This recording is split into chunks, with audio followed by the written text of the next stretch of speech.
ma mère voulait pas que je fasse métier. Alors il se trouve que j'étais bonne élève, plutôt bonne élève. Du coup, elle me disait passe ton bac, on verra quand tu auras ça. Bon, moi, j'ai passé mon bac, j'ai eu mon bac. Après, j'ai continué mes études parce que moi, j'étais très angoissée. Je me disais ça va jamais marcher. Déjà, j'étais très pessimiste. Donc j'ai continué mes études, j'ai fait des études secondaires. À la fois, j'essayais quand même, elle me voyait essayer. Mais vu que c'est quelque chose que j'ai vécu très égoïstement, j'allais pas voir ma mère. Regarde maman. En fait, vraiment, mes parents, ils ont découvert ce que je faisais 3 semaines avant que mon album sorte. Mais non. Ah ouais. Tu leur as pas fait écouter avant, Jamais. truc. Tellement, c'était...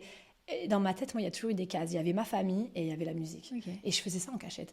Et Mais c'est pourquoi le pont se fait pas. parce que je suis très pudique et je raconte tout, moi. Si tu as écouté mon premier album, À fleur de toi, il y a une chanson qui s'appelle Ton autre où je raconte mon rapport très compliqué avec ma mère. J'ai honte, moi, que ma mère entende cette chanson, tu vois. Et donc, je loue un studio à Paris pour leur faire écouter l'album.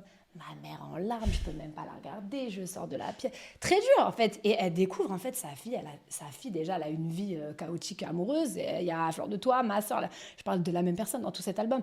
Elle se dit, ma fille, elle souffre, ma fille, elle a vécu ça. Mais moi, j'ai un rapport très pudique avec ma mère. Elle connaît pas mes relations amoureuses, amicales, à l'époque, très peu, puisque je suis partie jeune de chez mes parents. Donc,